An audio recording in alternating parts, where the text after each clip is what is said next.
Praise the Lord and good evening to you all. I welcome everyone in Jesus' name in this evening time for the Bible study. We came almost end of our series of Bible studies. Thank God, so far God brought us now, and today we are going to be learn Book of Jude. Thank you, people of God. Really appreciate your commitment, concern towards learning the Word of God. Really, you will reap a harvest in your life. What we all put as a seed for the kingdom of God, it will grow as a plant, then it will become a tree, then it will bear the fruit, and we will see that that will be an investment to the kingdom of God. This evening, then, we are happy to have Reverend Thomas Samuel. He already came in our platform and taught Book of Psalms. Hope you remember that it was a very wonderful study, very systematic, good presentation. He did it. It's a very big book, and with one day and very systematically covered entirely and made us to be understand. This evening time, we are going to be learn the Book of Jude from the same teacher, and Reverend Thomas Samuel. He was a teacher in Kottayam Theological Seminary. He did his BD, then he did his MTH, MPhil, and now he is pastoring a church. Now we are happy to have he is pastoring a church in UK now, and also ministering over there. And my friend, he is, my friend introduced Pastor Thomas Samuel to us. From that day onwards, we are having a good relationship in the ministry, and he is showing the concern towards our Agape Bible Institute and all this ministry over here. God bless you, sir, for accepting the invitation and coming to this platform and we teach the Word of God. Pastor VC Justin is there, and he's a good translator. And really, he also doing a very wonderful translation. Some of the teachers called me and appreciate, especially Dr. Thomas Varghese called me and told that wonderful. And he could even feel that inspiration and anointing while he was translating. Thank you, Pastor, for coming and helping us in translation. God bless you all. Over to both of you, Thomas Samuel, sir, as well as Pastor VC John. Just thank you and God bless. Thank you, Pastor, for introducing and welcoming me for this 66 days of Bible study. I'm really grateful to you as well as to God for this wonderful opportunity to share from God's Word and also do some in-depth study of different books of the Bible. So first of all, I would like to appreciate Pastor Jomon for taking this initiative, the vision that Lord has given his heart to reach out to the people, and especially seriously studying the books of the Bible. And I never heard anybody venturing into studying the book in 66 days. I know that all the teachers are very well versed in the Bible and the scholars. I'm very sure this is a great benefit for all those who have attended. And once again, thank you very much for having me. I understand that there will be translation. So after my introductory remark, I'm going to get into the course. So today, what we are going to do is going to have a introductory study about a book of Jude. Just as a paradox, the last time when I came in the course, it was 150 chapters in 1.5 hours, and today it is only 24 verse in 1.5 hours. So let's see how it goes. So prayerfully committing all of us into the hands of God. Probably we'll open with a word of prayer.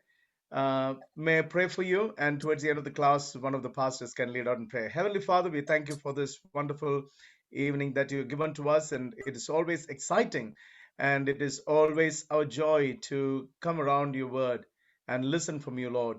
And thank you for Pastor Jomon and all the officials of Agape Bible Institute and all these wonderful servants of God and brothers and sisters, those who are attending this Bible study. Lord, we pray that this may benefit not only us, but the wider community, the wider church of India. And a lot of people may be able to understand the truth that you communicate through your word, Lord Jesus. This evening, we commit all of us to your mighty hand, especially I commit myself as we are going to have this time of study. Lord, I pray that you may help us and the Holy Spirit may guide us and continue to be with us. And each and every moment, give us good concentration and engage with your word, and so that we may be able to benefit from it, O Lord Jesus. Thank you, Lord. Thank you for listening to us. In Jesus' name we pray. Amen. Amen. Amen. I'm going to share the screen with you so that you'll be able to follow that. इस वक्त मैं एक screen इस प्रकार share करना चाहता हूं ताकि आप लोग सही तरीके से इस विषय को समझें। So we are going to study the Epistle of Jude. हम यहूदा की पत्री को और अध्ययन करने जा रहे हैं। Before we get into the study of the epistles, I'm very sure that you already have several epistles covered, and we are at the very end of this course with one of the last books of the Bible. और ये पत्री को पढ़ने से पहले मैं इस प्रकार विश्वास करता हूं और समझता हूं कि आप लोग नए नियम की सारे पत्रियों को अध्ययन करते आया है और ये पत्री जो है हमारी पवित्र शास्त्र की आखिरी किताब में एक है। So quickly we'll just go through the sessions of New Testament. We have Gospels, history, epistles, and apocalyptic literature, that is Revelation.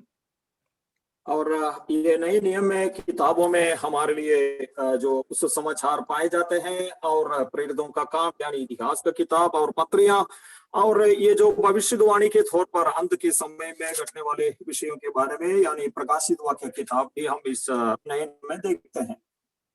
Even though we consider Bible as the Word of God as one book, there are different genres or different kinds of literature within the 66 books. और हम पवित्र शास्त्र को एक ही किताब मान लेते हैं लेकिन इस पवित्र शास्त्र में कई प्रकार का यानी कई विषयों से जुड़ा हुआ कई प्रकार की किताब है। ये सब परमेश्वर का प्रेरणा से रचा है। So we have the Gospels, which is a different kind of literature, which is in narrative story form. We have Synoptic Gospels, first 3 Gospels, and Gospel of John. और जब हम सुसमाचार की ओर देखेंगे ये तो मसीह के समय में सारे घटनाओं को विवरण किया है। इसमें हम समानांतर सुसमाचार को देखते हैं यानी मत्ती, मार्क और लूक और यूहन्ना का सुसमाचार भी हम देखते हैं। And the book of Acts is the description of the early church, how the church began, and what the apostles did, and what the Holy Spirit did through the early apostles. और प्रेरितों के काम में हम देखते हैं पहली सदी की कलीसिया किस प्रकार था और प्रेरितों के काम किस प्रकार हुआ करते थे और पवित्र आत्मा उनके बीच में कैसे कैसे कार्य किया है। And we have epistles, which is very different from Gospel and the book of Acts, which are letters. We have 13 or 14 letters of Paul and 8 or 7 general epistles. और हमारे लिए उसके पश्चात में जो पत्रियां दिखते हैं और पत्रियां पवित्र शास्त्र में दिया गया है और ये जो सुसमाचार और प्रेरितों का काम से एक अलग तरीके से इन ईश्वरी विषयों को बताया गया है। 13 नहीं तो 14 और पौलुस के द्वारा रचा हुआ पत्रियां और 8 और 7 ये सामाजिक तौर पर बताया हुआ पत्रियां पाए जाते हैं। And the final book of the New Testament is the apocalyptic book, which is the Revelation, which is the Revelation of John, which describe about the future of the world. और उसके पश्चात अंत में हम नए नियम की किताबों में प्रकाशित वाक्य किताब हम देखते हैं और जिसमें जो भविष्यवाणी के तौर पर आखिर में होने वाली बातों को और यानी प्रकाशन जो संत यूहन्ना ने जो पाया है वो अंत का किताब के ओर दिया गया है। And we understand all these different writings that produced in the first century was produced with different purpose, with different goal. At the same time, it was all testifying about what God has done through Jesus Christ in the world, through the church and through the apostles. और ये सारी किताबें परमेश्वर जो है अलग लक्ष्य और अलग उद्देश्य रचा है और ये सारे किताबें परमेश्वर अपना कार्य को किस प्रकार इस संसार के प्रति और मानव जाति के लिए दर्शाया उस बातों को इस पत्रियां के द्वारा अलग अलग तरीके से और अलग अलग किताबों में बताया है। We are going to look at one of the letters. Therefore, we will look at what is the role of a letter or an epistle in the books of the Bible. आज हमारी अध्ययन के विषय एक पत्री है, इसलिए पत्रियां का उद्देश्य और पवित्र शास्त्र में ये क्यों दिया है इस विषय में हम थोड़ा सा मनन करेंगे। We can understand that from the 18th century BC onwards, the archaeological survey shows that there has been administrative and diplomatic letters that was written by officials, even from 18th century BC. और हम लोग ये जो 18 सदी यानी ईसा पूर्वी 18 सदी से लेकर हम इस प्रकार की पत्रियां हम पाए जाते हैं। और ये पत्रियां जिस प्रकार की उनके उस समय में जो लिखा गया था उसके बारे में हमें जरा सा उसमें से ज्ञान मिलते हैं और प्रकाशन मिलते हैं। And during the time of Jesus, when Romans were ruling, we understand that during the New Testament time, the letters that was written was mostly imperial administrators writing letters across their kingdom from one place to another. जब हम मसीह के समय की पत्रियों के बारे में जब देखा जाए उस समय में रोमियो की शासन चल रहा था और उन लोग उनकी साम्राज्य में जिस प्रकार उनके प्रशासन करने हैं उस विषय में जुड़ी हुई पत्रियों को और लिखते हुए प्रभु यीशु मसीह के समय में कई जगह पर भेजा जाता था। Nowadays we have mass communication, and within any seconds we can pass information from one place to another. But 2000 years ago, imagine how people were communicating with each other, and especially how these imperial or administrative letters were so important that they carried on horseback and used soldiers to carry letters from one place to another across the Roman Empire.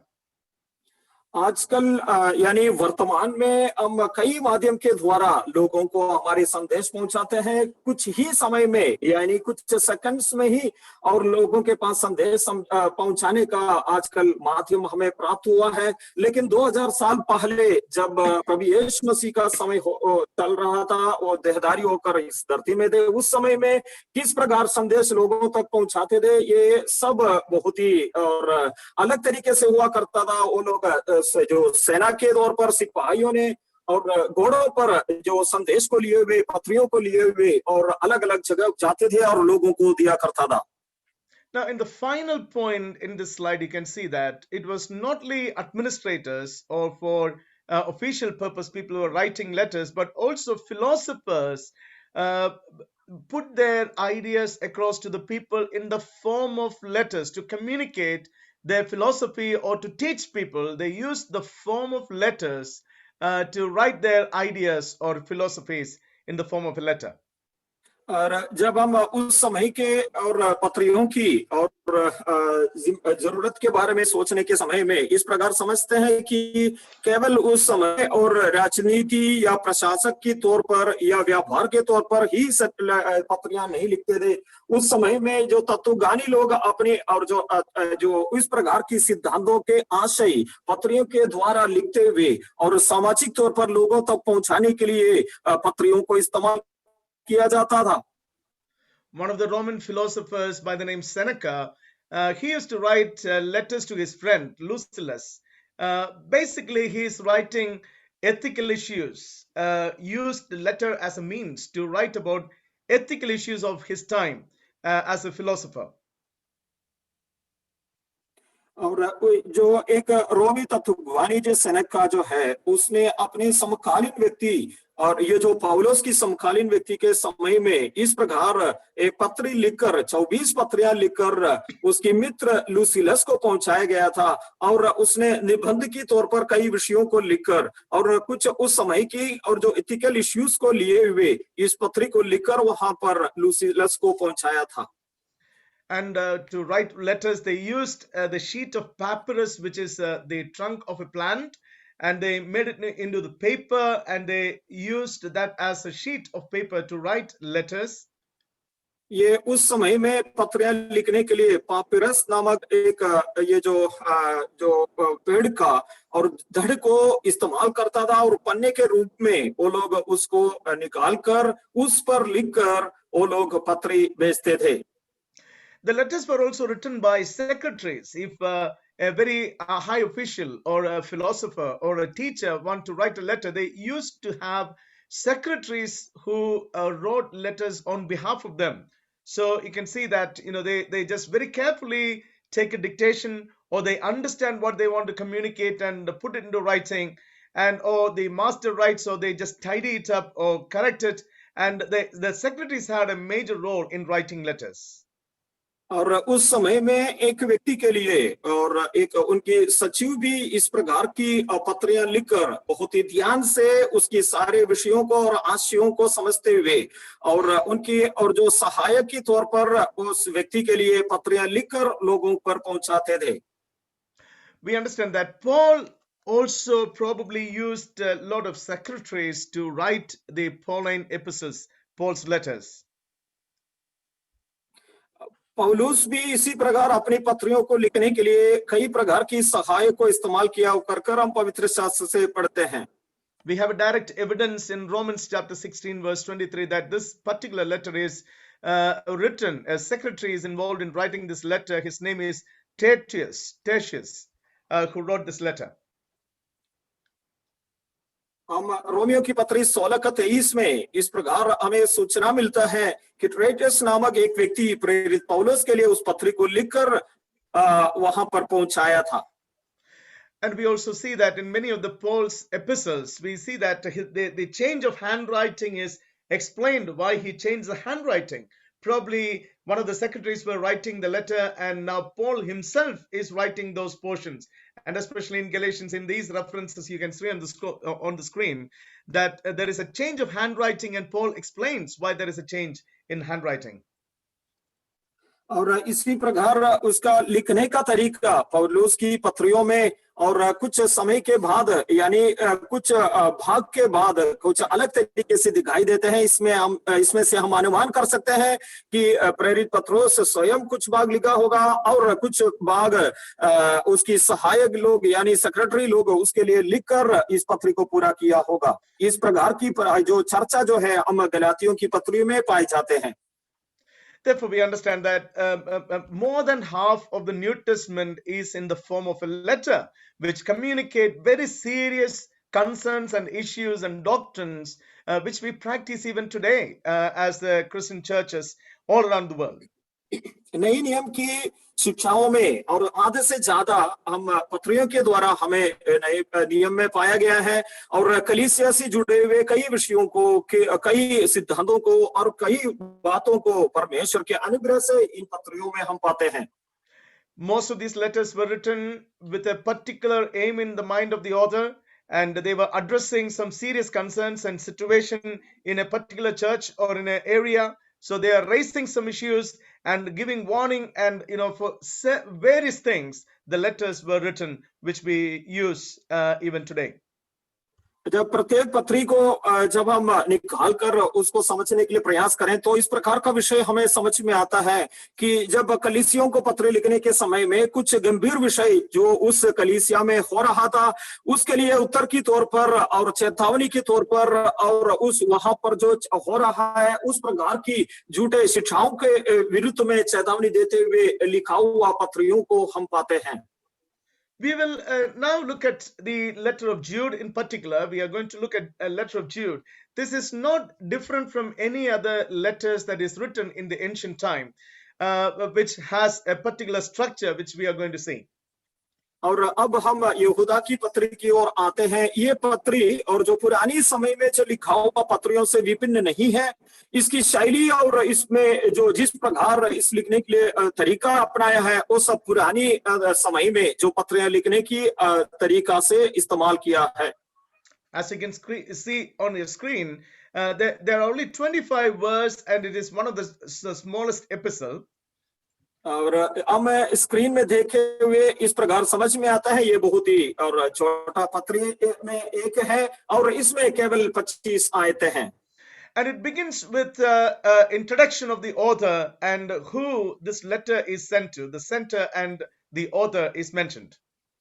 और इस पत्री की शुरुआत इस प्रकार किया है कि ये पत्री कौन लिखता है और किसके लिए लिख रहा है। And it is followed by a greetings from the author. Mercy, peace and love be yours in abundance.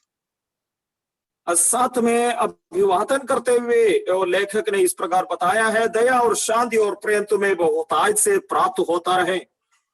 This is followed by the major body of letter, which is chapter verse 3 to 23 is the major part or the body of the letter in which Jude is addressing some of the serious issues that which is the reason or purpose for which he is writing the epistle. और उसके पश्चात 3 से लेकर 23वां आयत तक इस पत्री का मुख्य आशय को लिए हुए और ये सारे विषयों को इस पत्री में शामिल करते हुए लेखक लिखा है। Finally, he concludes the letter with benediction or doxology. अंत में एक आशीर्वचन देते हुए और इस पत्री को समाप्त करते हैं। Now let's look at who is the author. Now Jude has introduced himself as the bond servant of Jesus Christ and brother of James. आइए हम इस पत्री का लेखक के बारे में जरा सा गौर करें। इस पत्री इस प्रकार शुरू किया है यहूदा की ओर से, जो यीशु मसीह का दास और याकूब का भाई। We know that Jude is not one of the disciples of Jesus. It is not Judas Iscariot, but this is brother of Jesus. So he was not a follower of Jesus in that terms, just like Peter, John, or James. But he was one of the co-brothers of Jesus, and he was a brother of James. और हम जानते हैं यहूदा जो है यहाँ पर पत्री जो लिखता है वो प्रभु यीशु मसीह के चेले नहीं था, और जिस प्रकार यूहन्ना पतरस वो लोग चेले थे उसी प्रकार के एक चेले नहीं थे। और हम ये भी जानते हैं कि यहूदा जो है प्रभु यीशु मसीह का भाई था और उसने ये पत्री लिखा है। Now in Mark chapter 6:3, we read that Jude is mentioned as one of the brothers of Jesus. और मत्ती मरकुस से रचा हुआ सुसमाचार 6:3 में और इस प्रकार वहां पर बताया है कि यहूदा यीशु मसीह का भाई है। And also we understand that why Jude did not directly take the credit of being the brother of Jesus. और यहाँ पर यहूदा प्रभु यीशु मसीह के भाई होने के बावजूद भी मैं प्रभु यीशु मसीह का भाई हूं कर क्यों नहीं बताता है? And probably some of the scholars think that he did not want to take that reputation of being the brother of Jesus because he introduced himself as the servant of Jesus, and he just wanted to make sure that he is related to James, who is Jesus' brother. कुछ लोगों की राय में इस प्रकार बताया जाता है कि वो प्रभु यीशु मसीह का भाई होने का वो महत्वपूर्ण स्थान वो बिल्कुल लेना नहीं चाहता है और वो कहता है वो मसीह का दास की तौर पर जाना चाहता है। So the tradition says that probably in the beginning era of Christianity he was not very popular, but later on he was not less to any of the apostles, and he had a major role being an apostle in the early church. और इतिहास इस प्रकार बताता है कि और शुरुआत के समय में ये एक प्रबल व्यक्ति नहीं था और ये इस प्रकार प्रचारक लोगों में और प्रेरितों में इस प्रकार ज्यादा यश नहीं पाया हुआ व्यक्ति नहीं था, लेकिन अंत के समय में ये उसकी सेवकाई के द्वारा और इसने सेवकाई में महत्वपूर्ण स्थान पाया। Now, there are also scholars who argue probably this is not the Jude, the brother of Jesus, who wrote this letter because of the content of the letter. कुछ लोग जो ज्ञानी लोग इस प्रकार कहता है कि पत्री के विषय पर सोचते हुए और समझते हुए बताता है कि ये प्रभु यीशु मसीह का भाई नहीं है और जिस प्रकार ये लेखन लिखा है।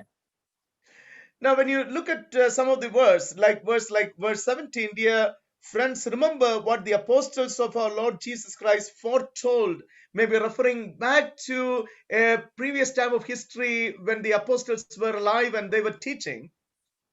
और ये 17वां पद में इस प्रकार बताते हुए बता रहा है कि पर है प्रियो, तुम उन बातों को स्मरण रखो जो हमारे प्रभु यीशु मसीह के प्रेरित पहले ही कह चुके हैं। और इस पद को लिखने के पीछे ये जो कुछ लोगों की कहना इस प्रकार है कि और उस समय की जो प्रेरितों के विषय में इस प्रकार कहता है।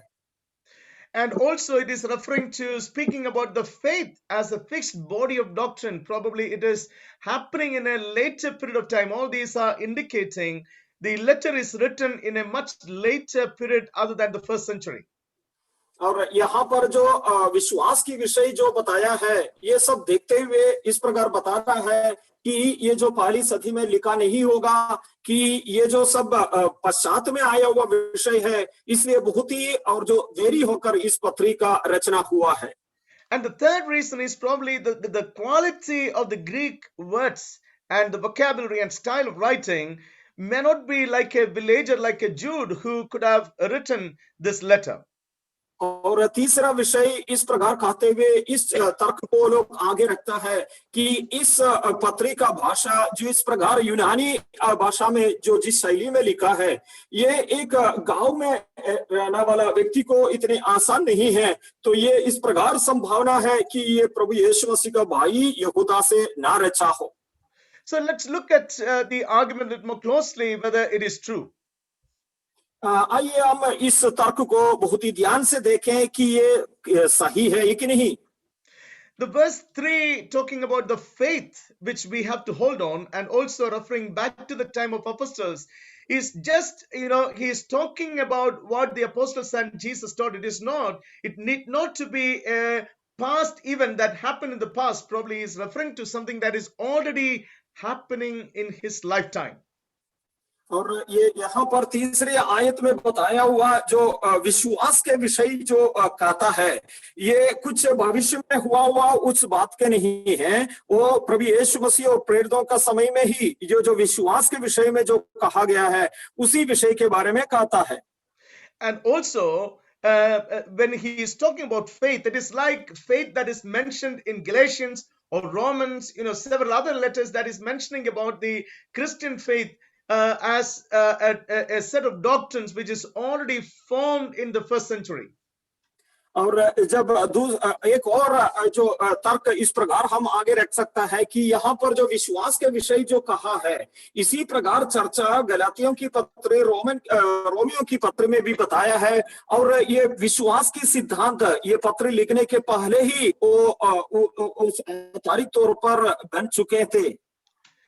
And thirdly, there is another important aspect of Jude is talking about the second coming of Christ, which is also very, very common in the first century, which need not be coming from the second century. In the first century, we know that, including Paul, many of the apostles expected the coming of the Lord to happen very quickly in their own time. और यहाँ पर जो बताया हुआ प्रभु यीशु मसीह का दोबारा आगमन के बारे में जो विश्वास और सिद्धांत इस पत्री के द्वारा प्रस्तुत किया गया है, ये पहली सदी में बहुत ही प्रचलित था। और पौलुस और बहुत सारे प्रेरित लोगों ने ये प्रभु यीशु मसीह का दोबारा आगमन के बारे में चर्चा किया है। ये दूसरी सदी में शुरू किया हुआ एक सिद्धांत नहीं है। Therefore, with all confidence, we can very well say that probably this is definitely coming from Jude, brother of James, and brother of Jesus, and he is a servant of God, and it is probably written in the first century itself. और इस प्रकार की और सबूत के अनुसार हम निश्चय इस तौर पर इस प्रकार कह सकता है कि ये पत्री जो लिखा है, ये प्रभु यीशु मसीह का भाई यहूदा से है, और ये पत्री निश्चय तौर पर उसी ने लिखा है। Now, this is actually a timeline of the first century. We can see that 28 to 33 is the ministry time of Jesus. And after the death and resurrection of Jesus, there was a 30-year period of time when the New Testament was formed. The Pauline epistles and the Gospels and Acts of Apostles and all these major works were done during that particular time.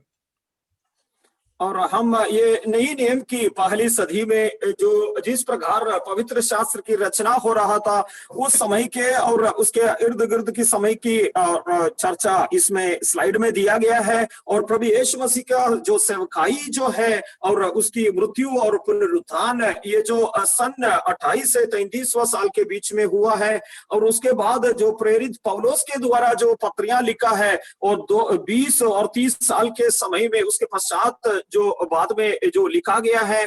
और यहूदा भी इस समय में पत्र लिखा शायद, और जो 60 के आसपास में इस समय में लिखा है। Therefore, moving on to another important issue that we can see is the similarity between the letter of Jude and 2 Peter. और जब हम इसकी कुछ सविशेषता की ओर ध्यान देने के समय में हमें इस प्रकार पता चलता है कि दूसरी पत्रस की पत्री और यहूदा की में बहुत ही समानताएं हैं। And when we look at Jude 3 onwards, 3 to 17, 3 to 16, and 2 Peter chapter 2, we can see striking similarity in all the verse. और यहूदा की पत्री 3 से लेकर 16 आयतों तक, और जब हम दूसरे पत्रस की पत्री दूसरा अध्याय में जब हम देखेंगे, इस दोनों में कई प्रकार की सविशेष समानताओं को हम देखते हैं। And verse 4 talk about people who long ago were destined for the condemnation, licentiousness, and denying the Master Lord Jesus Christ. और मसीही को और जो त्यागने के कारण और मसीह को ना इनकार करने के कारण, मसीह को इनकार करने के कारण इन लोगों को जो तैयार किया हुआ उस दंड का विषय के बारे में इस पत्री बता रहा है और पत्रस की पत्री भी बता रहा है। It talks about angels who did not keep their possession and they were kept in chain in verse 6, which is seen in Peter as well. और 6वीं पद में भी इस प्रकार बताया है, स्वर्गदूतों ने अपने पद को स्थिर ना रखा है, उस विषय में उसको निवासस्थान छोड़ना पड़ा। और ये खास विषय को और पत्रस की पत्री में भी, दूसरे पत्रस की पत्री में भी चर्चा किया है। And Sodom and Gomorrah is mentioned in verse 7 and also in Peter 2:6. We can see about Sodom and Gomorrah. सदोम और अमोरा का बारे में भी चर्चा किया है, और यहूदा की पत्री 7वें पद में और दूसरी पत्री की दूसरा अध्याय 6वीं आयत में। And in verse 8 it talks about defile the flesh, reject authority, and slander the glorious ones, which is also seen very similar in 2 Peter 2:10, indulging their flesh, deprive lust, and deprive authority. We can see in Peter as well. और ये जो 8वीं पद में चर्चा किया हुआ और जो बातें, शरीर को अशुद्ध करना और प्रभुता को तुच्छ जानना, ऊंचे पद वालों को बुरा भला कहना, इत्यादि विषयों को और दूसरे पत्रस की पत्री दूसरा अध्याय 10वीं पद में चर्चा किया है। So therefore, obviously, many of the things that we read in Jude 3-17 is also repeated in 2 Peter chapter 2. और ये यहूदा की पत्री 3 से 17वां आयत में लिखा हुआ विषय हम दूसरे पत्रस की पत्री दूसरा अध्याय में पाते हैं। I'm not taking time to go through all the similarities, but we can see definitely many of the content, many of the sequence, even the order in which it is presented is very, very similar, very closer to what Jude is saying and 2 Peter chapter 2 is saying. और सारे समानताओं को मैं आपके सामने लाना नहीं चाहता हूं, और लेकिन जिस प्रकार ये यहूदा की पत्री में चर्चा किया है और इसी प्रकार क्रम के अनुसार पत्रस की पत्री में भी चर्चा किया है। Even look at verse 12, which talk about water, the waterless cloud carrying along the wind, and which we can see that in a very similar usages in 2 Peter, waterless spring and mist driven by storm, which is very strikingly very, very similar. और 12वां पद में जो बताया गया है कि ये यहाँ पर जो बताया गया निर्जल बादल के विषय में, और दूसरा पत्रस की पत्री में इस प्रकार बता रहा है कि निर्जल झरने के विषय जो कहा है, ये बहुत ही और जो ध्यान देने वाली एक समानता होती है। While there is similarities, we can see also dissimilarity or differences in both these letters. और जब हम इन दोनों पत्रियों को देखते हैं, समानता के साथ कुछ विरुद्ध विषयों को भी हम देखते हैं। In the same references, when we say that in sequence and also in the content there is similarity, but in the same place we can see a lot of dissimilarities. और इसी जिस प्रकार हमने इस आशय की और जो क्रम को देखते हैं और विषयों को देखते हैं, उसी प्रकार विरुद्धता की कुछ बातों को भी हम देखते हैं। For example, in verse 4, Jude says that certain individuals, whereas Peter say they are false prophet and false teachers. और यहूदा की पत्री 4 पद में और कुछ लोगों के बारे में कहने के समय पत्रस बोल रहा है वो झूठे शिक्षक लोग हैं और झूठे भविष्यद्वक्ताएं हैं। And in verse 5 it is talking about the people of Israel delivered from Egypt, which is not mentioned in 2 Peter. और 5वां पद में जो बताया हुआ जो घटना जो है जब इस्राएलियों को मिस्र देश से निकाल कर लेके आने वाला विषय पत्रस की पत्री में चर्चा नहीं किया है। There is more details about angels in Jude, but very minimal description of angels in 2 Peter. स्वर्गदूतों के बारे में ज्यादा वर्णन यहूदा की पत्र में किया है, और लेकिन पत्रस की दूसरी पत्र में बहुत ही कम वर्णन किया है। On the contrary, in Peter, it talks about the flood during the time of Noah, which is not mentioned in Jude. और इसी प्रकार हम दूसरा एक विरुद्धता को यहाँ पर देखते हैं। पत्रस की पत्री में ये जो जल प्रलय के बारे में जो चर्चा किया है वो यहूदा की पत्री में हम नहीं देखते हैं।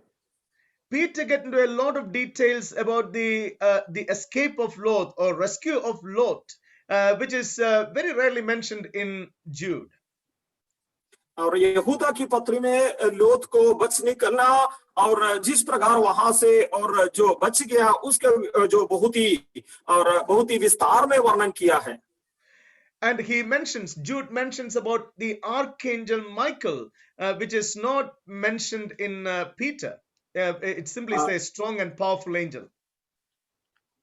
यहूदा की पत्री में प्रधान स्वर्गदूत मिकाएल के बारे में जो चर्चा किया है, पत्रस की पत्री में वहां पर केवल प्रधान दूत इस प्रकार बताया है। So therefore, there is similarity. At the same time, there is a lot of changes that is happening in both the letters while they are using the same thing. और एक ही विषय को और बताने के समय में पत्रस और यहूदा की पत्री में हम कई समानताएं देखते हैं और साथ साथ में और कुछ जो अलग विषय को भी हम देखते हैं, अलगताओं को भी हम देखते हैं। So when we see the similarity in words, content, and examples, and even the sequence, the possibilities are probably either Jude copied from Peter or Peter copied from Jude, or the third possibility is both of them drew from a common oral tradition or a common written source. और इस प्रकार दोनों पत्री में और जो समानता के विषय देखने के कारण उसके क्रम भी और एक ही समान दिखने के कारण इस प्रकार का अनुमान हम कर सकते है कि पत्रस ने यहूदा की पत्री को नकल किया हो, नहीं तो यहूदा ने पत्रस की और लेखन को नकल किया हो, नहीं तो तीसरी संभावना इस प्रकार होती है कि एक मूल स्रोत की रचना से ये दोनों उस प्रकार चलने वाली इस प्रकार की जो ओरल ट्रेडिशन से, ओरल परंपरा से ये इस प्रकार की विषय पत्रियों के द्वारा रचा हो। Most of the scholars think that probably Second Peter actually took it from Jude, or that may be the probable conclusion that people can make, because Jude is shorter version. If Jude is copying from Peter, it is highly unlikely that Jude has left such a lot of information which is present in Peter. So it should have happened in the other way around, where Peter is making use of Jude as a source. और लोगों की कहना इस प्रकार होता है कि पत्रस ने यहूदा की पत्री को नकल किया होगा। वो इस प्रकार की तर्क इस विषय के लिए आगे रखता है कि यहूदा की पत्री में बहुत ही कम विषय को और प्रस्तुत किया है, और अगर यहूदा पत्रस से अगर नकल किया होता तो यहूदा की पत्री में बहुत ही ज्यादा और बातें लिखा होगा, लेकिन वैसा नहीं हुआ है। पत्रस की पत्री ज्यादा विस्तार से लिखा है, इस कारण इस प्रकार की अनुमान करते हैं पत्रस ने यहूदा की पत्री को नकल किया हो। So therefore we can conclude that definitely the similarity is happening because probably one has seen the other or used a common source to talk about this particular issue. और इस प्रकार हम निष्कर्ष निकाल सकता है कि ये एक दूसरे की पत्री को देखा होगा, नहीं तो एक इस प्रकार की एक मूल स्रोत को ये दोनों ने देखा है और उसमें से इन लोगों की रचना हुई है। So we can understand that both are addressing similar kind of attack on the church, and they wanted to talk about similar kind of things and a similar problem the churches are facing, and they very forcefully wanted to warn the church against something that is happening during their time. और इस प्रकार हम जरूर कह सकते हैं कि इन लोगों के समय में कलीसिया में किस प्रकार की विषय हो रहा था, और कलीसिया को इस प्रकार चेतावनी देते हुए और कलीसिया के इस प्रकार की गलत नियत को आक्रमण करते हुए प्रेरित पौलुस, प्रेरित पत्रस और यहूदा दोनों इस प्रकार बता रहा है।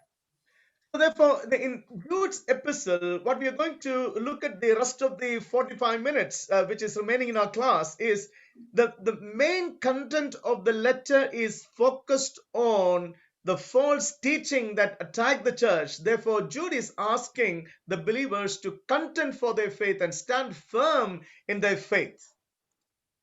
और आगे की समय जितना हमारे पास बाकी है और समय में हम इसके मुख्य विषय की ओर हम जोर देते हुए हम मनन करेंगे और इस पत्री में इस विषय को और बहुत ही और अहम समझते हुए लिखा है और कलीसिया को समझाने के लिए कि झूठे शिक्षकों के विरुद्ध में चेतावनी देते हुए किस प्रकार विश्वासी होने के दावा करते हैं और उसी में अटल रहते हुए इसको झूठे शिक्षकों को खंडन करना है। Now, one of the major word that is used to identify the false teachers of the heresy, which is addressed in Jude, is libertine, the morally unrestrained people, the people those who are, morally degraded, who find that moral problems are no more a problem. You can live as you like. और देखिए इस पत्रिका विषय में एक शब्द को इस्तेमाल करते हुए और इस झूठे शिक्षकों को इस प्रकार बताया गया है कि एक लुचपन में जाने वाला लोग इस प्रकार सांसारिक इच्छा में जिस प्रकार वो लोग चाहते हैं उसी प्रकार जीवन बिता सकता है, इस प्रकार शिक्षा देने वाला लोगों के बारे में यहाँ पर बताया है। And there is a heretical group which you might have already heard from other classes, which is known as the Gnostics, and which is probably the libertines are part of this Gnostic philosophers who probably became very prominent in the 2nd century, but they have their roots even before Christianity originated. और शायद आप लोग जो पहले जो सीखा हुआ पत्रियों में से इस विषय सीखा होगा, उस समय में जो इस प्रकार झूठे शिक्षा देने वाला लोग इस प्रकार की ज्ञानवाद के लोग होते थे और जो लिबर्टियन जो कहा जाता है उस प्रकार की लोग होते थे और ये लोग बहुत ही जो प्रबल दूसरी सदी में हुआ है, लेकिन जो जूद की पत्रिका लिखने के समय में भी और ये लोग वहां पर शुरू किया था, उनकी गलत शिक्षाओं को शुरू किया था। So one thing is quite clear from Jude's letter that there is a heretical doctrine that is going on which is affecting the faith of the believers within the church. Their faith is shaken and all the Christian principles and practices and values are degraded, and somehow they even deny the lordship of Christ, which is actually the reason why Jude is writing the letter. यहूदा इस पत्रिका लिखने के पीछे की लक्ष्य यह था कि इस प्रकार ये सारे बातें झूठे शिक्षकों के द्वारा कलीसिया में घुसकर बताने के कारण उनकी विश्वास की और जो नींव जो है हिल गया है और कुछ लोग इस हद तक जाने के लिए तैयार बन गया कि यीशु मसीह का प्रभुता को भी इनकार करने के लिए तैयार हुआ। उस समय में कलीसिया में हो रहा है इस प्रकार की ये जो घटना को और ये झूठा शिक्षा को लिया हुए प्रेरित यहूदा इस पत्री को लिखता है। Now he do this by drawing examples from the Old Testament with the worst punishment people have received for these kind of false teachings and falling from the grace and falling away from the belief in God and becoming rebellious, and he is warning from the Old Testament to encourage the believers to stand strong in their faith.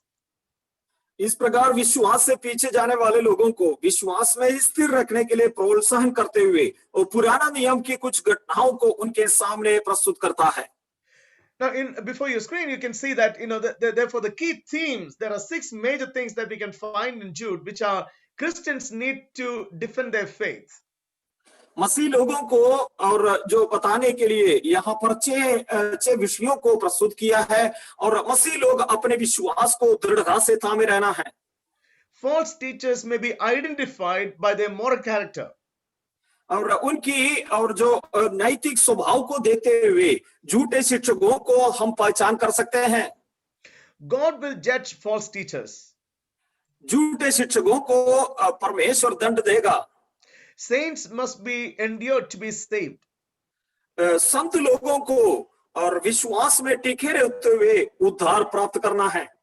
God give mercy to people, therefore we also should show mercy to other people. परमेश्वर ने जो जिसको बुलाया है उस पर दया दिखाने के कारण और हम लोगों को दूसरे लोगों पर दया दिखाना है। God give grace so that we will be able to sustain in faith. और विश्वास में टिके रहने के लिए परमेश्वर हमें अनुग्रह देता है। These are the major reason why Jude is writing this letter. और इस विषय ये मुख्य विषय लिए हुए यहूदा अपनी पत्री लिखता है। In the beginning of the letter, we see that Jude began to write about the common salvation with the readers, but he immediately diverted his attention to address this grievous things that is happening within the church. शुरू में यहूदा जो है उद्धार के विषय में पत्र लिखने के लिए सोच रहा था, लेकिन इस प्रकार के गंभीर विषय कलीसिया में होने के कारण और उसने उस विषय छोड़कर विश्वास के विषय के बारे में पत्र लिख रहा है। No, the kind of information that Jude is communicating, the kind of message that Jude is communicating is so severe and intense that he's saying, this is the worst thing that can happen to any Christian, which is apostasy, falling from the faith, and losing their faith is something that is very serious than becoming sick or dying or accident or anything else. और एक विश्वासी के जीवन में जो बहुत ही और अहम बात को बताते हुए किस प्रकार अपने विश्वास से वो पीछे जा सकता है, विश्वास त्यागी हो सकता है, और ये जो है बहुत ही और जो शारीरिक तौर पर जो बीमार पड़ना या कुछ दुर्घटना होना उससे बहुत ही जो अहम होता है, इस विषय को गंभीरता से समझना है। ये बहुत ही सीरियस विषय है, इस प्रकार बताते हुए कलीसिया को इस पत्र लिखता है। Therefore, Jude warns and he reminds that the judgment of God is so severe and it is so eternal that it can be really serious if somebody is falling from the faith. यहूदा इस प्रकार कहता है कि ये बहुत ही गंभीर विषय है और विश्वास से पीछे जाना इस प्रकार की एक अंत परिणाम ले जा सकता है कि वो अनंतता तक वो परमेश्वर की और जो उद्धार से निकल जाते हैं और इसकी जो परिणाम जो है बहुत ही गंभीर है। Now we'll quickly, very closely look at the letter of Jude. If you have the Bible, you can open and go through this survey of the entire letter. आइए हम इस पत्री को समझने के लिए एक सर्वेक्षण की तौर पर इस पत्री पर हम पूरा ध्यान दें। So verse 1 and 2, Jude is introducing himself, as we have seen. He's introducing himself as the servant of Christ and also brother of James. And he is bringing greetings to them. पहला और दूसरा पद में देखने के समय में वो इस प्रकार प्रभु यीशु मसीह का भाई है, यो मसीह का दास और याकूब का भाई है कर बताते हुए शुरू करता है और कलीसिया को अभिवादन की तौर पर और जो संबोधित करते हुए लिखता है। So therefore he is not very particularly mentioning about a particular group of people in an area, just like Paul is writing to Corinthians or Thessalonians. He just simply say to those who have been called, who are loved by God the Father and kept for Jesus Christ. यहाँ पर पत्री लिखने के समय में कुछ लोगों को और चर्चा करते हुए ये पत्री नहीं लिखता है, जिस प्रकार प्रेरित पौलुस कोरिन्थ को या गलातिया को पत्री लिखने के समय में यहाँ पर इस प्रकार शुरू करते हैं उन बुलाए हुए के नाम पर, यानी और जो मसीह विश्वास में आया हुआ परमेश्वर ने बुलाया हुआ सारे लोगों के लिए ये पत्री लिखा है। So therefore it is commonly given for all those who call themselves as believers during his time in his generation. It is an appeal for all those who are saved by Christ and those who call themselves as Christians. इसलिए उस समय में जब ये याकूब ने पत्र लिखा था, उस समय में विश्वास में आया हुआ सारे लोगों को इस प्रकार की एक ये जो विषय को और ये जो बताते हुए सारी कलीसिया में और सारे लोगों को ये पत्रिका विषय को सुनाता था। Now he in the verse 3 he's saying that I wanted to write to you about the salvation shared by all of us, the common salvation, the belief in Jesus Christ, the baptism and the fellowship. He wanted to write something about that salvation that every Christian share. और शुरुआती तौर पर ये संत यहूदा इस प्रकार कहता है कि उद्धार के विषय में लिखना चाहता है और बपतिस्मा और ये मसीह पर जो विश्वास और पापों से मन फिराव इत्यादि विषयों को लिए वे वो पत्र लिखना चाहता था। Now we can see that he uses a particular word, the faith that was once entrusted to us. और यहाँ पर एक जो कुछ खास शब्दों को इस्तेमाल किया है उस पर ध्यान दीजिए कि उस विश्वास के लिए पूरा यत्न करो जो पवित्र लोगों को एक ही बार सौंपा गया था। Okay, that एक ही बार सौंपा गया, once for all, it is given at once in the history, in time of the past. इसलिए और जो भविष्य काल में इतिहास में एक ही बार सौंपा गया उस विश्वास के विषय में पत्र लिखता है। Now he emphasized the fact that the gospel is not a piecemeal revelation that is happening every time, but it is a one revelation that happened in the past, in the history, which is complete in itself, and it is full revelation of the salvation which is given to the mankind. वो इस प्रकार बताता है कि ये उद्धार जो है थोड़ी थोड़ी और बार बार बताने वाला एक विषय नहीं है। इतिहास में एक ही बार पूरा पूरा उस उद्धार के बारे में परमेश्वर ने लोगों को परमेश्वर का योजना पूरी तौर पर प्रकट किया है। And it is very similar to what Hebrew chapter 1 and verse 1 say. In the past, in the Old Testament time, it was all given in portions, but in the end, during this time, in the end, it is given through his son. It is revealed to us through the son. और ये इसकी समानता और इसी आशय को हम इब्रानियों की पत्री पहला और दूसरा पद में हम देखते हैं कि पूर्व युग में परमेश्वर ने बादशाहों से थोड़ा थोड़ा करके और बांदी से भविष्यद्वक्ताओं के द्वारा बातें कर इन अंतिम दिनों में हमसे पुत्र के द्वारा बातें की जिससे उसने सारी वस्तुओं का वारिस ठहराया।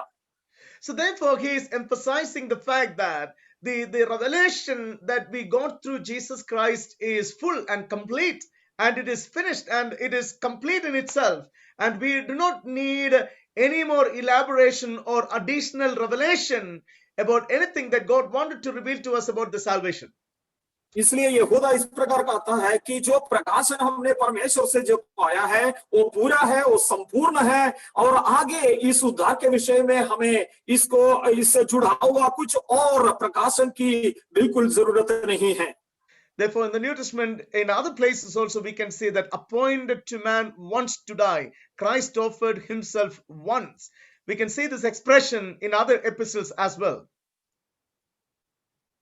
और यही आशय को हम दूसरे पत्रियों में भी हम देखते हैं कि मसीह एक ही बार सारे लोगों के लिए एक ही बार उसकी मृत्यु हुआ, और इस आशय को हम देखते हैं।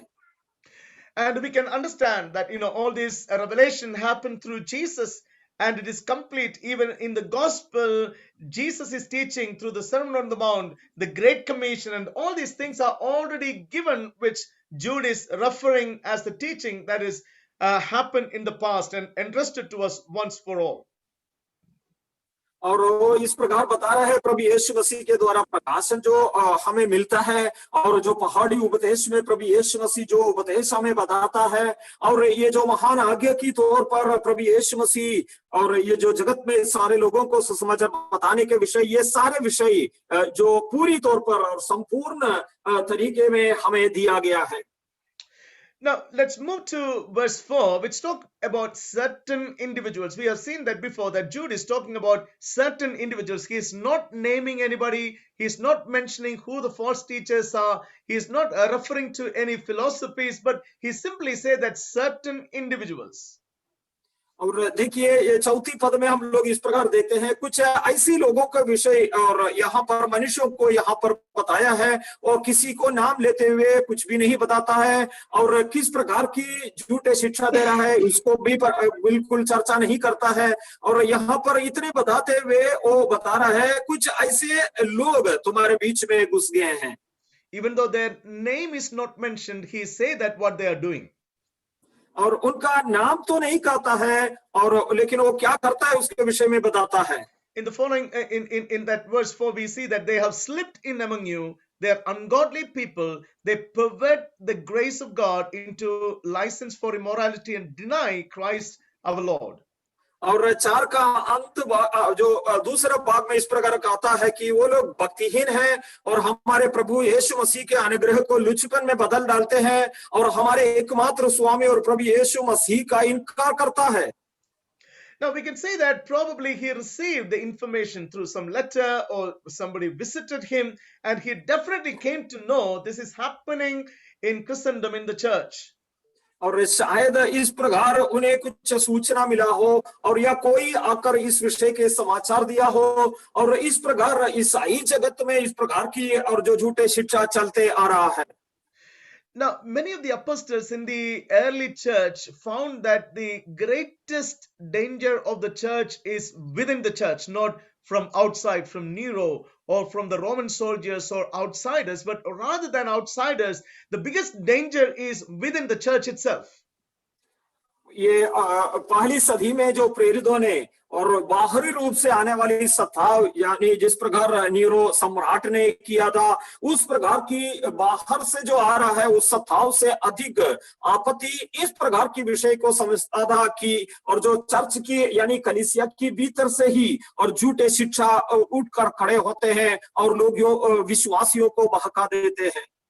Now he's taking time to write this condensed small letter, but yet very powerful and very persuasive, to mention that the greatest challenge of the church is the fallen Christians, the apostate Christians, the Christians who lost their faith and trying to teach something different from the gospel of Jesus Christ. और इतनी छोटी पत्री में बहुत ही महत्वपूर्ण विषय को लिए हुए और कलीसिया की उस समय की महान चुनौती को उनके सामने रखते हैं कि इस प्रकार परमेश्वर के अनुग्रह से घिरे हुए लोग जो झूठे शिक्षा जो जिस प्रकार कलीसिया में फैलाता है उसको सामना करना और ये महान चुनौती करते हुए और यहूदा इस पत्री का विषय को आगे बढ़ाता है। Now he mentioned about licentiousness or libertines, the people those who are very very loose in their moral life and which is the greatest threat that they are facing in the church. और देखिए यहाँ पर ये जो लिबर्टीन्स जो कहा जाता है उस प्रकार की लोग यानी और उनकी और जो नैतिक जो गुण जो है और जो उसमें पतन हुआ लोग यहाँ पर इस प्रकार हम देखते हैं कि लुचपन में अपना जीवन बिताने वाला लोग उस प्रकार की लोगों को यहाँ पर चर्चा किया है। Now, one of the major groups, as I mentioned earlier, is the Gnostics who lived during those times, which is developed from the Platonic ideology that is coming from BC 428. और देखिए यहाँ पर उससे भी गंभीर जो सिद्धांत जो लिया हुआ एक जो झुंड जो है ज्ञानवाद की लोग हैं वो लोग बहुत ही असर कलीसिया में फैलाता है और इनकी शुरुआत जो ईसा पूर्वी 428 में जो जिस प्रकार इस सिद्धांतों को आगे लेके आया हुआ प्लेटो से शुरू किया था। They looked at the world in a very dualistic way, which means that they have a sharp dualism between the material world and the spiritual world, and there is a hierarchy of lower to the higher, where the lowest is the material world, where the highest is the spiritual world. और देखिए इन्होंने इस प्रकार की एक dual सिद्धांतों की आशय को और ये सामने प्रस्तुत किया कि भौतिकता और आत्मिकता को ये लोग चर्चा करते हुए भौतिकता जो है एक निचली स्तर में रहता है और आत्मिकता ऊपरी स्तर में रहता है। इस प्रकार एक हायरार्की को बताते हुए वो लोग मसीह सिद्धांतों को और जो झूठे तरीके से जो प्रचार करने में और कलीसिया में घुस गया। According to this dangerous teachings, one of the major things that they emphasize is the matter is evil, therefore the flesh or the human body in itself is evil. That's what one of the major teachings that they emphasize. ये बहुत ही खतरनाक शिक्षा इस प्रकार जोर देकर कहता है कि शरीर की यानी और बौद्धिक तौर पर जो भी है वो सब बहुत ही और जो खराब है और इसमें बिल्कुल भलाई नहीं है, ये सब बुरा है। इस प्रकार की शिक्षा वो लोग देते थे। Now they connect the sin with the material world, and evil with the material world, and evil with even the human body and the flesh, which is connected to the evil nature, which is the corrupted nature which is within the world. और वो बताता है ये जो पाप जो करता है और बौद्धिक जगत में इस प्रकार करता है और शारीरिक तौर पर बुराइयां करता है, ये सब ये जो संसार में से जुड़ा हुआ है. Now, therefore, we can see that many of the New Testament writers have corrected this in the writing. That's why John, in his gospel, directly said that the Word became flesh, which is a shock for people like Gnostics. और देखिए इसको सुधारने के लिए नए नियम की और कई लेखक लोग प्रयास किया है. और यूहन्ना में इस प्रकार बता है, आदि में वचन था और वचन शरीरधारी होकर आया. ये जो ज्ञानवादी लोगों के लिए और बहुत ही झटके देने वाला एक सिद्धांत, एक विषय था. According to them, the most holy God can never come into contact with matter which is so evil.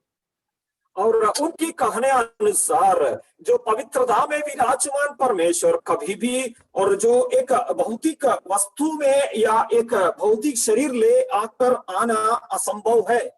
Therefore, they even proposed that the world was created by a lesser God, and it is not the holy God who created the world, but there is a lesser demigod who created even the world.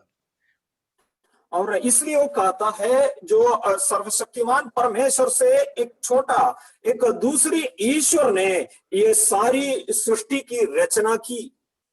So there is two groups of Gnostics who talk about, one group talking about redemption. They are the redeemed people from this evil world of matter. That is one group of people. Through the knowledge, through acquiring knowledge that is emanating, coming from Holy God, they are redeemed every time. It is not one redemption at one time, but they keep on getting redeemed all the time by receiving this, the emanation that is coming from the God.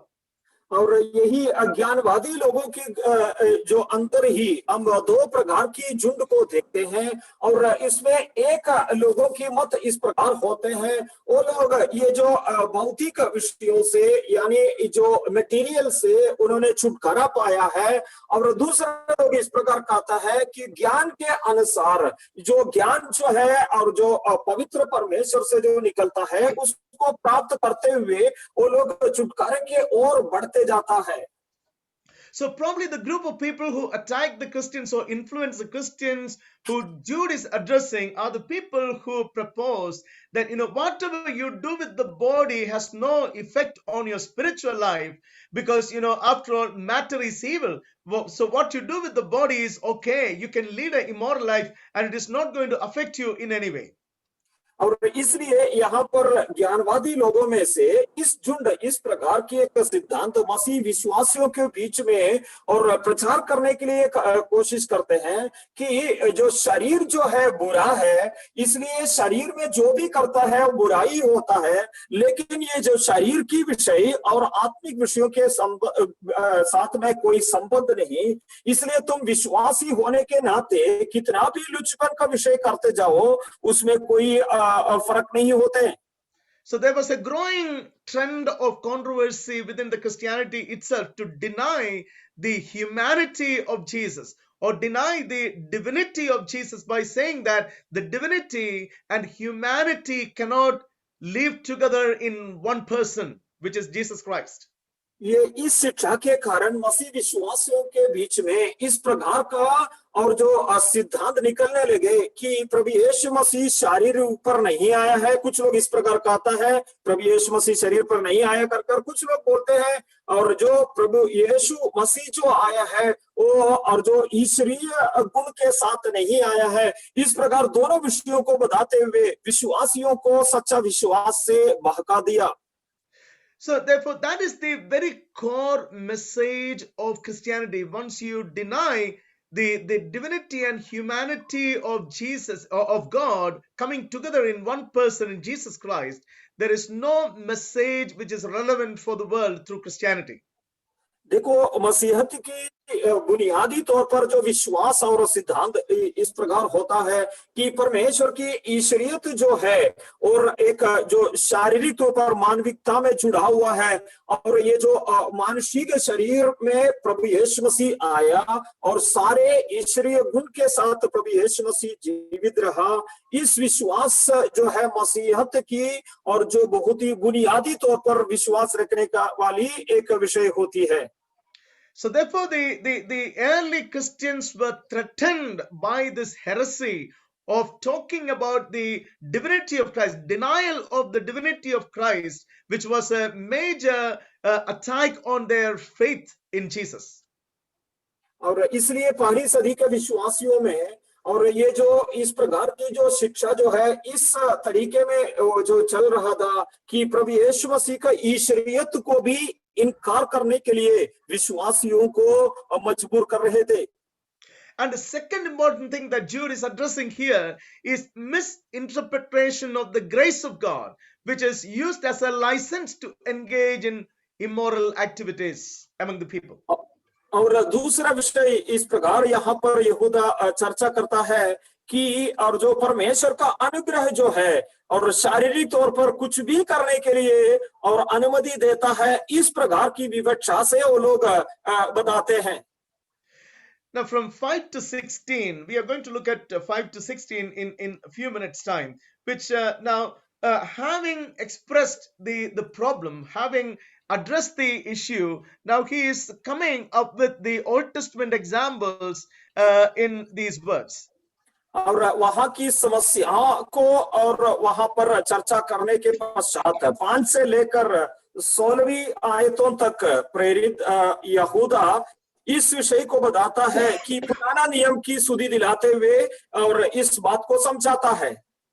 Now, the first group of people that Jude is bringing, he is warning, he is reminding the believers to think about people of Israel who were once delivered from Egypt, but God did not spare them when they rebelled against God and they were destroyed because of their unbelief. और यहूदा इस प्रकार उन विश्वासियों को स्मरण दिलाता है और इस स्मरण दिलाने के लिए पुराना नियम का और जो इस्राएल की घटनाओं को याद कराते हुए बताता है कि इस्राएलियों को परमेश्वर ने बंधुआई से छुड़ाया, लेकिन विश्वास न लाने वाले लोगों को परमेश्वर ने नष्ट कराया। Now, the second group is the angels. He is turning to the angels who did not keep their position. और दूसरा झुंड के लोग जो है स्वर्गदूत लोग हैं, वो अपने पद को स्थिर ना रखा था। Now, this is one of the letters that is talking about the traditional age-old story of the angels who lost their position in the heaven. और परंपरा से विश्वास करने वाला और जो ऐतिहासिक कहानियों को यहूदियों के बीच में जो प्रचलित है, जो स्वर्गदूतों की विषयों को बताते हुए इस विषय को यहूदा विश्वासियों को समझाते हैं। And we understand that in the intertestamental period, in the dark ages, between the Old Testament and the New Testament, there was a lot of literature that is created. And in these letters, in these writings, there is a lot of detailed description about the angels and what happened to them and who are they and what is their role in the world and all those things.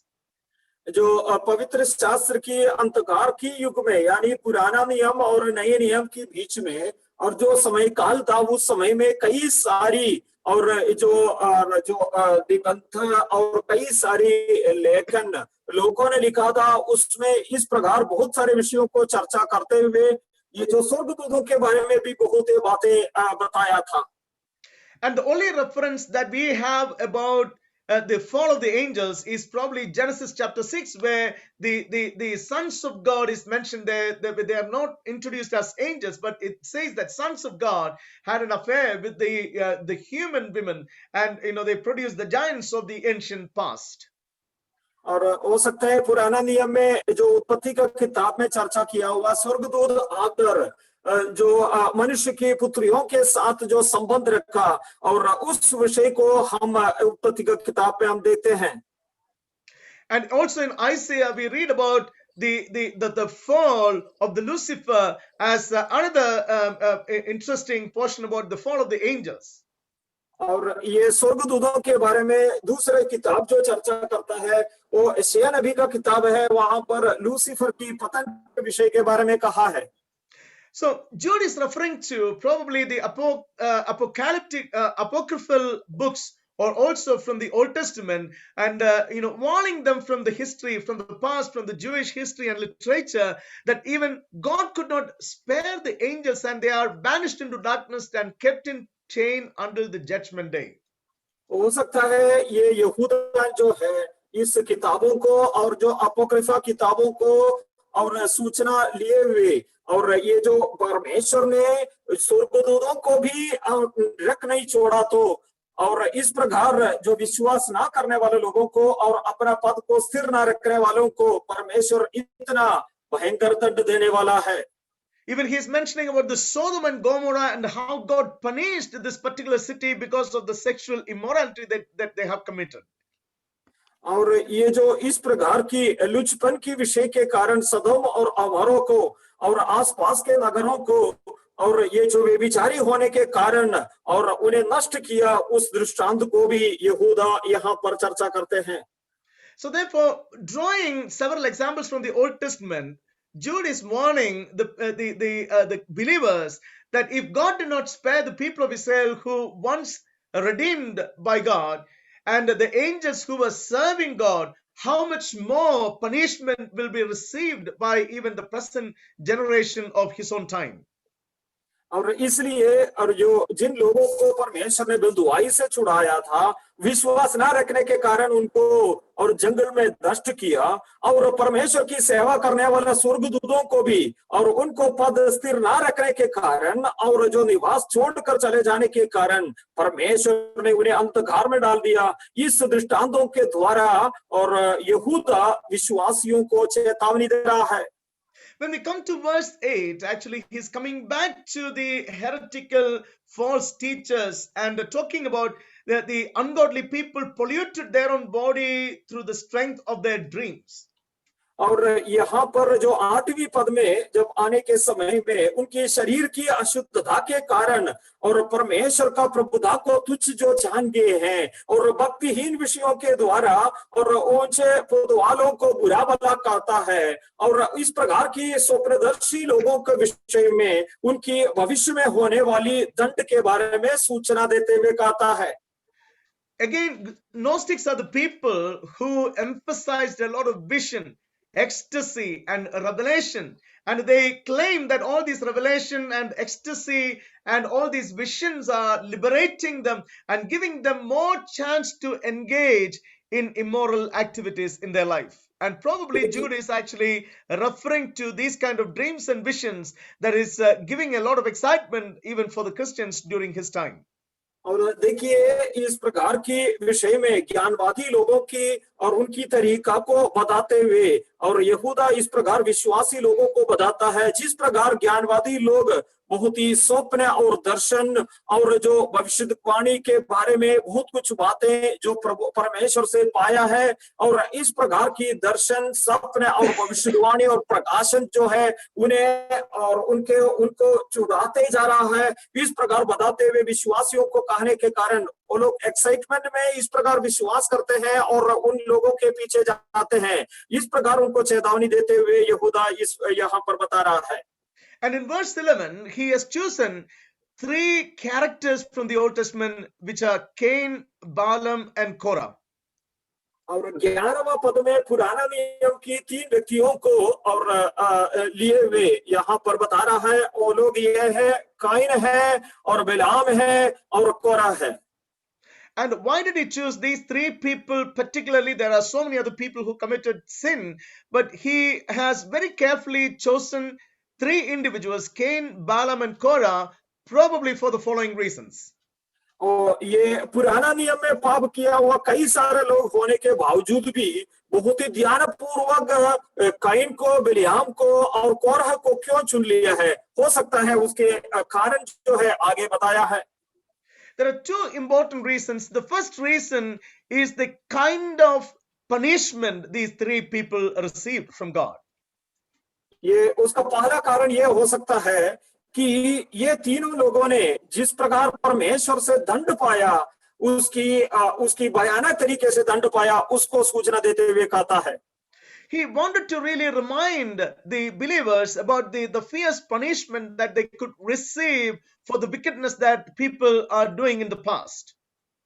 और पुराने समय में यानी भूतकाल में लोग जो किया हुआ उनकी बुराइयों के कारण कितनी भयंकर दंड और पाने वाला है, इसको बताते हुए विश्वासियों को चेतावनी देता है। Cain was cursed by God, and he had to lead his life in fear in the rest of his life. और कैन को परमेश्वर ने श्राप दिया और उनकी पूरा जीवन काल और शपित होकर जीवन बिताया। And Balaam was found dead among the enemies of God. बालाम जो है परमेश्वर के शत्रुओं के द्वारा मारा गया। And Korah was swallowed by the earth. कोरा को पृथ्वी ने निकल लिया था। So therefore, showing this grievous punishment, he is warning the people about the judgment that they can receive for all these crimes that they are committing because of falling from faith. और इस प्रकार की और जो भयंकर दंड परमेश्वर भूतकाल में जो दिया है, उसको याद दिलाते हुए विश्वासियों को इस प्रकार बताता है कि विश्वास त्याग करना, प्रभुता परमेश्वर की और जो प्रभु यीशु मसीह का प्रभुता का इनकार करना कितना भयंकर विषय में परिणामित हो सकता है। The second reason for choosing these three people is probably the similarity in the sins that they have committed. और दूसरा कारण ये हो सकता है कि वो लोग ने जिस प्रकार जो बुराई किया और पाप किया उसकी समानता के कारण हो। And they were greedy and they were covetous and they were looking for more, and that greed and covetousness, and they wanted to really prove something, and they wanted to really push themselves, which was not really pleasing to God, which end up in very grievous punishments. और देखिए ये लोग बहुत ही और जो लोभी है और स्वेच्छा लोग है, अपने आप को और जो प्रबल बनना चाहता था, और ये कारण से उनको मिला हुआ दिया हुआ दंड कितनी भयानक है, ये बताते हुए उन लोगों को चेतावनी दे रहा है। Now in verse 12 we read that these people are blemished at your love feast, eating with you, and out there strength come shepherds who feed only themselves. In verse 12 we read that. और दूसरा पद में हम लोग इस प्रकार सुनते हैं कि इस प्रकार की लोग जो है और तुम्हारी प्रेम स्वभाव में तुम्हारे साथ खाते पीते हैं। And now in the following verse we can see that he is giving a warning about you have to be very careful about them. They look like shepherd, they look like clouds, they look like beautiful trees, but actually they are shepherd who feed themselves, cloud which is which has no rain, and autumn trees which do not have any fruit, and he's warning them, and you have to be very careful. Outside they look very beautiful, but internally they are empty and they are useless and they are very dangerous pit. यहूदा इस प्रकार बताते हुए उन्हें चेतावनी देता है, बाहरी रूप से ये लोग सुंदर दिखते हैं और ये लोग बहुत ही जल वाले बादल दिखते हैं, लेकिन असलियत में वैसा नहीं है। और ये लोग सुंदर और जो पेड़ के समान दिखते हैं, लेकिन असली में ये लोग निष्फल हैं और दो बार मर चुके हुए पेड़ हैं और इनके जड़ उखाड़े हुए हैं। और जो इस सारे विषयों को लिए हुए ये जो यहूदा उनको समझाना चाहता है, इस प्रकार झूठे उपदेश और शिक्षा लेकर तुम्हारे बीच में जो आता है, वो लोग बाहरी रूप से तुम्हें सुंदर और बेहतरीन दिखेगा, लेकिन अंदर वो लोग और जो निर्जल है और पतझड़ है और दो बार मर चुके हुए लोग हैं। And coming to the concluding part of this, the long session of talking about the Old Testament characters and the punishment that they can receive, is ending with a prophecy by Enoch. और इन सारे विषयों को यानी पुराना नियम की सारी घटनाओं और व्यक्तियों को और निकाले हुए चेतावनी देते हुए और जो आगे के समय में हनोक की जो विषय लेकर उन्हें समझाते हैं। Now we know that Enoch is a person who is mentioned in Genesis chapter 5, and he is a person who walked with God. And the Bible, in the Genesis or nowhere, we can see any prophecy about Enoch that Enoch made. देखिए यहाँ पर चर्चा किया हनोक जो है हम उत्पत्ति का किताब 5वीं अध्याय में देखते हैं और वो परमेश्वर के साथ साथ चलने वाला एक व्यक्ति था, लेकिन उत्पत्ति का किताब में या कोई और किताब में हम हनोक की भविष्यवाणी को नहीं देखते हैं। And now, probably, Jude is referring to a particular prophecy that Enoch made, which is recorded in one of the apocryphal books of Enoch, which was produced in the intertestamental time, which he is quoting here. और देखिए शायद ये इस प्रकार की एक भविष्यवाणी ये जो हनोक ने जो बताया था वो अपोक्रिफा बुक में जो लिखा है हनोक के नाम पर जो बताया है उसको लिए हुए यहाँ पर वो चर्चा कर रहा है। It does not mean that actually Jude is approving the entire apocryphal books or that particular apocryphal book of Enoch, but he is simply quoting one of the prophecies which is valid and canonical, and he is using it for the purpose of supporting his argument in the epistle. इसका मतलब ये नहीं है यहूदा जो है सारी जो अपोक्रिफा बुक की सारी आशयों पर सहमत हो, और बिल्कुल ऐसा नहीं है, और इस प्रकार की और जो हनोक का किताब को भी वो अप्रूवल नहीं दे रहा है, लेकिन ये जो नए नियम की तौर पर जो इस आशय को समझाने के लिए उस भविष्यवाणी का भाग को उसने इस्तेमाल किया है। And in Titus, we can see that Paul is doing a very similar thing. He is quoting from one of the prophets by the name Epimandus, and he literally say that one of your prophets say like this, and recalling what he say, Cretans are always liars. He is quoting from this Epimandus in his letter to Titus. So something similar to that, even Jude is doing here, referring to the prophecy of Enoch.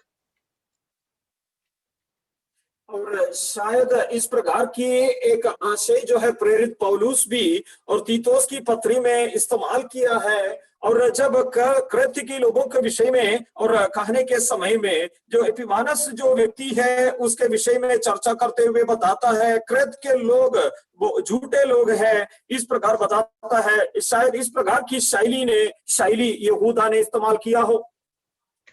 So therefore, this prophecy of Enoch is actually coming from an apocryphal book, and he's not approving the entire book, but he is just simply taking that particular prophecy that he's saying. और इसलिए यहाँ पर जो भविष्यवाणी हनोक ने जो दिया है वो एक अपोक्रिफा बुक से किताब से लिया हुआ है, और उसको अंगीकार करते हुए यहूदा यहाँ पर नहीं बता रहा है। Now, the final portion is 17 to 23 is the final exhortation that he is giving to the people after a long session of warning of judgment and identifying the false teachers, and he giving a final exhortation for the believers. और आखिर में 17 से लेकर 23वां पद तक चेतावनी, उपदेश और प्रोत्साहन के तौर पर यहूदा विश्वासियों को लिखता है। Now he is using the apostolic teaching that they have to hold on to the teachings that is coming through the apostles and Jesus Christ. वो कहता है जो मसीह ने जो शिक्षा दिया है और प्रेरितों ने पहले कह चुका है उस पर अटल रहिए। Rather than following these false teachers which look very attractive, as we heard just now, rather than following them, you have to hold on to the teachings of the apostles and stand firm in faith and build up yourself in your most holy faith in verse 20. और 20वां पद में इस प्रकार बता रहा है कि और जो जिस प्रकार ये झूठे शिक्षकों ने आकर्षित तौर पर उनके सिद्धांतों को आगे रखा उस पर भटकाए हुए उनका पीछा ना होना है, और जो प्रेरित लोगों ने हमें सिखाया हुआ मसीह यीशु की शिक्षा पर हमें रहना है, अटल रहना है, और अपने अति पवित्र विश्वास में उन्नति करते हुए और पवित्र आत्मा में प्रार्थना करते हुए आगे बढ़ना है। And Jude is actually standing with Paul and Peter and other apostles to encourage them to build up and equip and build, as we see in Colossians and Ephesians, and even in Peter, we can see that you have to build yourself up and equip yourself as a building that is connected to Jesus Christ. और देखिए यहाँ पर याकूब भी और प्रेरित पौलुस और पत्रोस जिस प्रकार एक इमारत की विषय में और उदाहरण के तौर पर बताते हुए विश्वास को और अपनी व्यक्ति का जीवन को किस प्रकार आगे बढ़ाना है, और उस प्रकार यहाँ पर भी यहूदा विश्वासियों को उपदेश दे रहा है. And he gave one more exhortation by saying that if show mercy to other people, as we have seen in the beginning, show mercy to other people. We can see in Galatians chapter 6, if someone is caught in sin, you who live by the Spirit should restore that person gently. So that is the Christian model of virtue or value that he is exhorting while he's concluding the letter. और देखिए यहाँ पर इस प्रकार और निष्कर्ष करने से पहले इस प्रकार बताता है कि और जो परमेश्वर का दया याद करते हुए दूसरों पर भी दया दिखा हो. और प्रेरित पौलुस भी जो गलातियों की पत्री 6वें अध्याय में परमेश्वर के अनुग्रह में और लोगों को और जो पुनर्स्थापना करने के विषय में जो बताता है, उसी प्रकार बताते हुए ये जो आखिर उपदेश की ओर आते हैं. And we come to this famous verse in verse 24 and 25, which is a doxology, a benediction that he is ending the letter with. और 24 और 25वां पद में जो आशीष वचन बताते हुए परमेश्वर की स्तुति का विषय को कहते हुए इस पत्री को वो समाप्त करते हैं.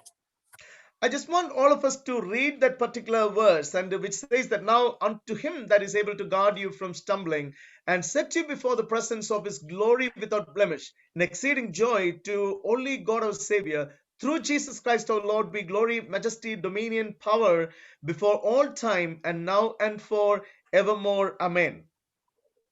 ये आखिर दोनों पद आप लोग सभी पढ़ने के लिए मैं आप लोगों से और विनती करता हूं. और इस प्रकार लिखा है, अब जो तुम्हें ठोकर खाने से बचा सकता है और अपनी महिमा की भरपूरी के सामने मगन और निर्दोष करके खड़ा कर सकता है, उस एकमात्र परमेश्वर और हमारे उद्धारकर्ता की महिमा और गौरव और पराक्रम और अधिकार हमारे प्रभु यीशु मसीह के द्वारा जैसे सनातन काल से है, अब भी हो और युगान युग रहे. आमीन. Now, he started the letter by asking them to stand firm in faith. ये पत्री की शुरुआत विश्वास में और टिके रहने के लिए कहते हुए करता है. And he exposed some of the false teachings that is happening in the church. और कलीसिया में जो झूठा शिक्षा प्रचलित हो रहा है उसको और दिखाते हुए और प्रदर्शित करते हुए ये पत्री को आगे बढ़ाता है.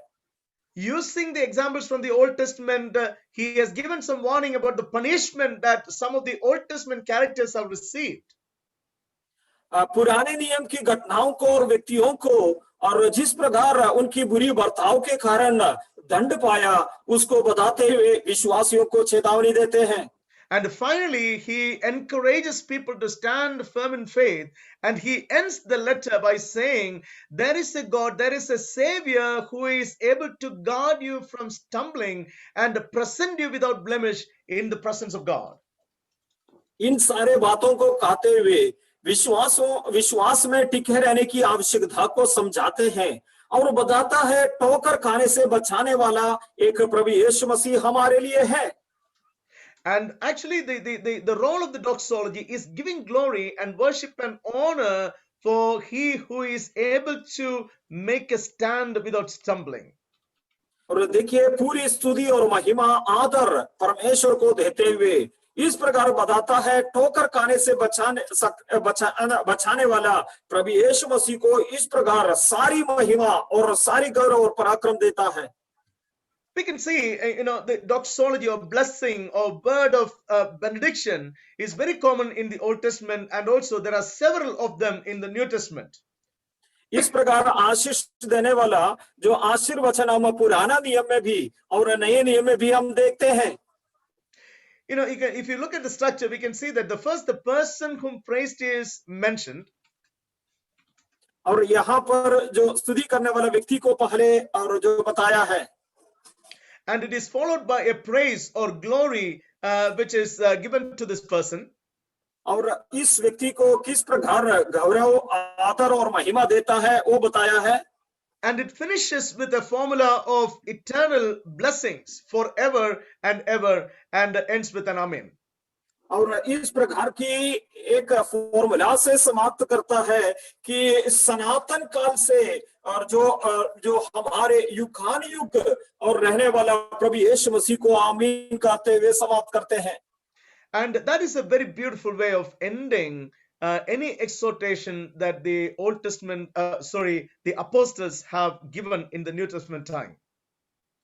देखिए, नए नियम के समय में प्रेरितों ने अपने पत्रियों को समाप्त करने के बेहतरीन तरीका यहाँ पर वर्णन किया है। And we have come to the end of this teaching, and I would like to leave you with identifying false teachings even today. और ये इसको समाप्त करने से पहले मैं आप लोगों को इस विषय को बताते हुए समाप्त करूंगा कि इन दिनों में भी हमें इस प्रकार की झूठे शिक्षाओं को पहचानना है।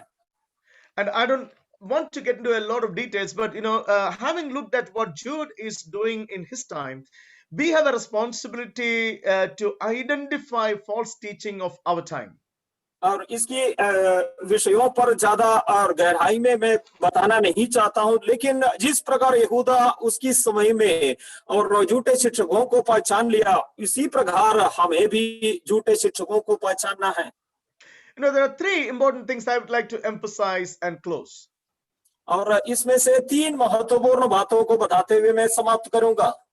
In order to identify a false teacher, the first thing that we need to look at is the doctrinal consistency. Are they consistent with the set of doctrines that the universal church accepted as the doctrine of Christian church?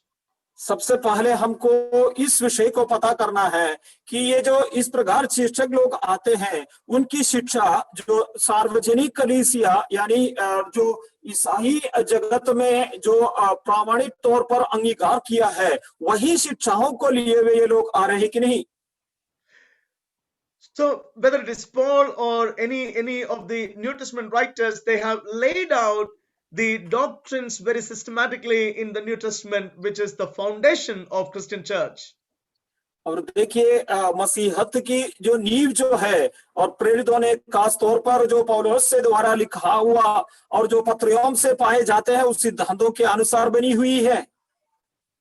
So the first test of a false teaching is to test the teaching whether it is consistent with the doctrines of the church. और सबसे पहले और ये झूठे शिक्षकों के सिद्धांतों को और उनकी शिक्षाओं को और परमेश्वर की और जो प्रेरितों के द्वारा और जो बताया हुआ उस शिक्षाओं के अनुसार है कि नहीं। And the second thing is, the scriptural validation. Does the teaching really agree with the overall teaching of the both Old Testament and the New Testament?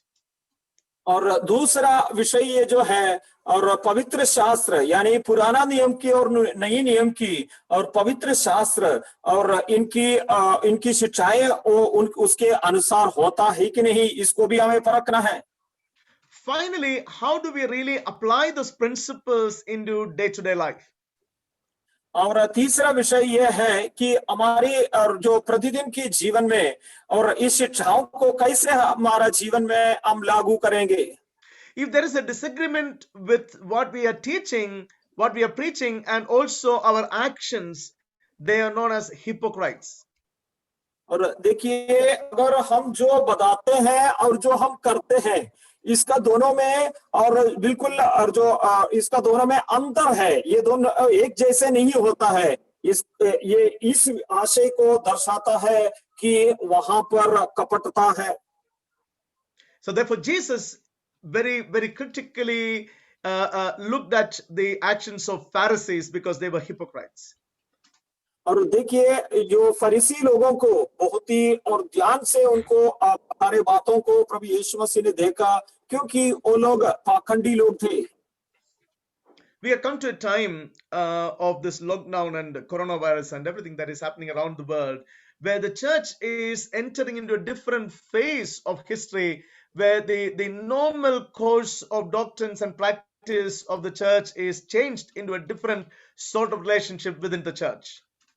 देखिए, इस वर्तमान काल में जो कोरोना की समय में हमारी कलीसिया भी ऐसी एक समय में आ पहुंचा है कि हमारी और जो जिस प्रकार की आचरण पारे आता था, उससे अलग तरीके से कुछ बातों को करने के लिए इस समय में मजबूर होते हैं। So nowadays we are facing a lot of teachers and teachings, that is spreading through social media, and because of the communication facilities, we have a lot of teachers and teachings that is happening. So we have a responsibility to really hold on to our faith, as just like Jude has said, it gives a lot of warning to be rooted in Christ and, really firm in faith, and make sure that we are building our Christian life which is agreeing to the doctrines and consistent with the scripture, and also experientially we are applying those truths into our daily Christian living. कई सारे माध्यम के द्वारा बहुत सारे लोग अपने उपदेश हमें पहुंचाते हैं, इसलिए हमारी जिम्मेदारी इस प्रकार होते हैं जिस प्रकार यहूदा ने हमें चेतावनी के तौर पर बताया है। क्या हमारे हम जो सही विश्वास को उन्नति पाते हुए आगे जीवन बिता रहा है, और जो शिक्षाएं हैं ये सारे शिक्षा मसीह की शिक्षा के अनुसार होता है, और ये सारे और जो पवित्र शास्त्र की शिक्षाओं के अनुसार होता है, इत्यादि विषयों को हमें याद रखते हुए और परखते हुए ये विश्वास जीवन को हमें आगे बढ़ाना है। Even though it has only 25 verse, Jude has given a very good foundation for evaluating, judging, and understanding false teaching, and he has reminded the punishment that is coming along with that, and he encourages us to stand firm in faith and build our Christian life, and encourage even our fellow believers to stand firm in Christ, because there is a Christ who is able to make a stand without stumbling in the presence of God. देखिए, ये पत्री में केवल 25 आयतों से यहूदा इस प्रकार हमें मसीह विश्वास में और टिके रहने के लिए और झूठे शिक्षकों को परखने के लिए और आपस में और जो ये इस शिक्षा को अपना जीवन में लागू करते हुए आगे बढ़ने के लिए बताता है, और साथ में और जो जिस प्रकार दंड और जो पुराने नियम में लोग पाया उसको याद दिलाते हुए, और जो ठोकर खाने से बचा सकता है उस मसीह के सामने मगन और निर्दोष होकर खड़ा करने के लिए सामर्थी परमेश्वर पर विश्वास करते हुए विश्वास जीवन आगे बढ़ाएं। I want to take this opportunity to thank once again Pastor Jomon and the administrators of Agape Bible Institute, and all of you who attended the class. Thank you very much for listening. May God bless us and enable us to really stand firm in faith in this testing time. May God bless us all. Once again, thank you for this opportunity. May God bless us, and I hand over to the leader, and may God bless us. Thank you. इस प्रकार अवसर दिया हुआ pastor Jomon जी को और अगपे Bible institute के सारी team को मैं धन्यवाद देता हूं, और मुझे सुना हुआ सारे लोगों को और धन्यवाद देता हूं। परमेश्वर की आशीष आप बने रहें। Amen. Thank you, sir, for the blessed teaching. You have very well explained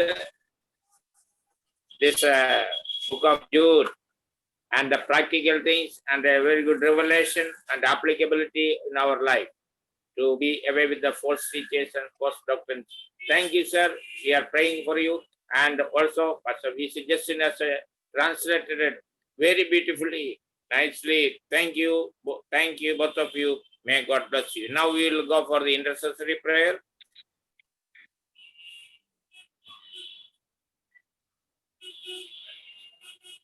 Hello, am I audible? Yes. ठीक है। आइए हम परमेश्वर के चरणों में जाते हैं। हम एक मन होके कुछ विषयों के लिए प्रार्थना करेंगे। पहले हम प्रार्थना करेंगे हमारे चर्च के